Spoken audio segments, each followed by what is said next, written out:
Hello, I'm out snowshoeing near Gold River. Don't think I'm gonna make it to the top of the mountain like I hoped.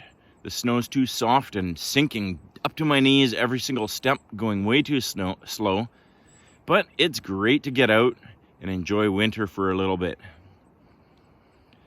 There's a lot of areas I'm involved in the church, of course, with preaching and leading the staff and overseeing various ministries, being part of people's lives. One of the areas that's really refreshing me these days is a small group of guys that I meet together with Tuesday nights. And this last week we were reading in 1 Peter. We just take a few verses at a time, read a few verses, talk about it, see what it means, and then apply it to our hearts. But as we're reading, it's quoting Isaiah, where it says, "The grass withers, the flowers fall, but the word of the Lord endures forever."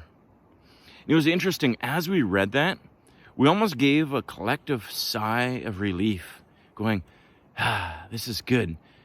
And as we were discussing it and trying to think through what's it mean, what's going on here, we realized, okay, 1 Peter's written to the exiles who are scattered about. All these Christians, who presumably from Jerusalem, the persecution happened and they had to flee. They went to all the different villages and towns and areas around there. They were uprooted from their homes. Persecution was looming.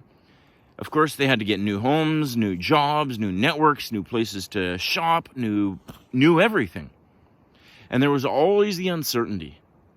Is persecution going to come their way again? Are they going to have to flee again? And amongst all that uncertainty, Peter's writing them this letter, talking about their salvation, talking about God.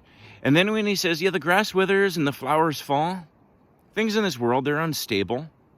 They change, they come and go. But the word of the Lord endures forever. Can you imagine how those early followers of Jesus felt? Where everything was uprooted and unstable and life was changing so quickly around them. And then they were reminded, but God's word, the very word that comes to you and shows the gospel that brings you salvation, will lead you through life and into eternity. God's word doesn't change. It's eternal.